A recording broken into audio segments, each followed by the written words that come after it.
Well, Ed Randazzo has just returned from the Rubber Chicken Circuit. Ed, it's always exciting to hear from committed Republicans who are dedicated to Republican Party principles. And you've been at Republican Day dinners. You must have heard a lot of that. I saw a few. Did you? Yes. Were they featured speakers? No, I didn't see any of those. Well, maybe. Actually, I went to two dinners. One was Meade County, and the other was Pennington County. So it's right in the heart of conservative America. Yes. It doesn't get any more conservative. Even if you listen to the speakers, they'll tell you that. But they were markedly different, actually. At the Meade County dinner, we had the keynote speaker was Mike Rounds. And now there's a conservative. Well, just kidding. The thing I remember the most about it was the crowd wasn't nearly as enthusiastic for him as I think he expected.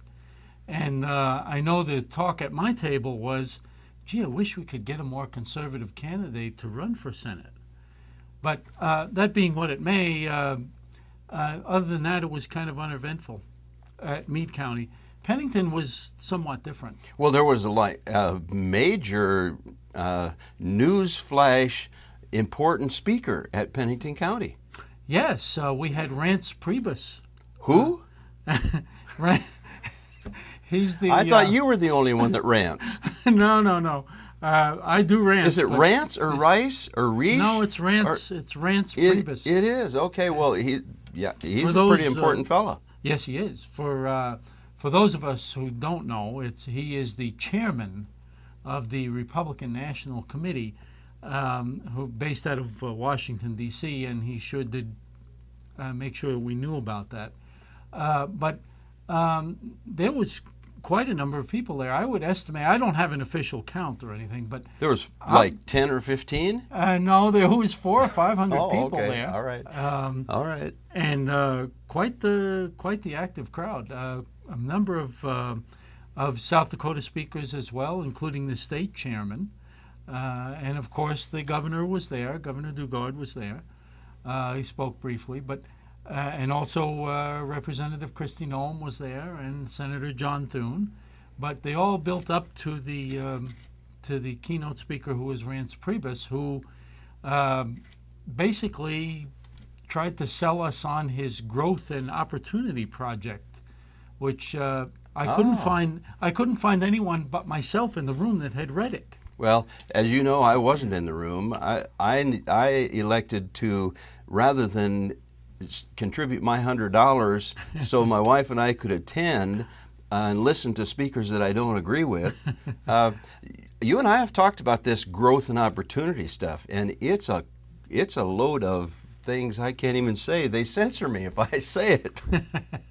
Yes, it is, and that's why I actually asked probably 25 people in the room if they knew what the growth and opportunity project was, and no one even had a light bulb go off. It is a carload of compromise. Yes, it is.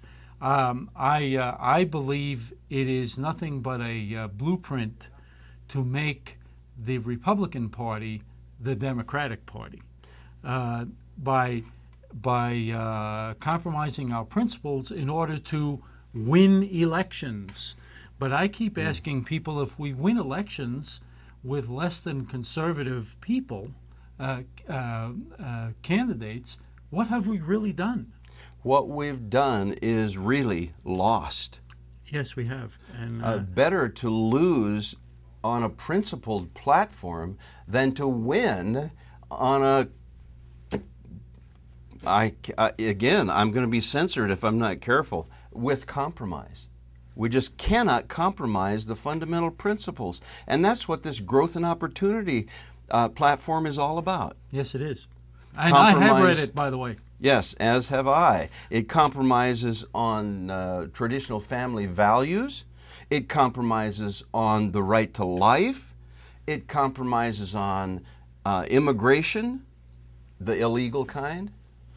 The thing that struck me was that Reince Priebus thinks apparently that if we hire hundreds of people to go into the inner cities and campaign face to face with the inhabitants of the inner cities, that somehow they're going to vote for us, and without compromising our principles. And I just can't imagine that that would be true.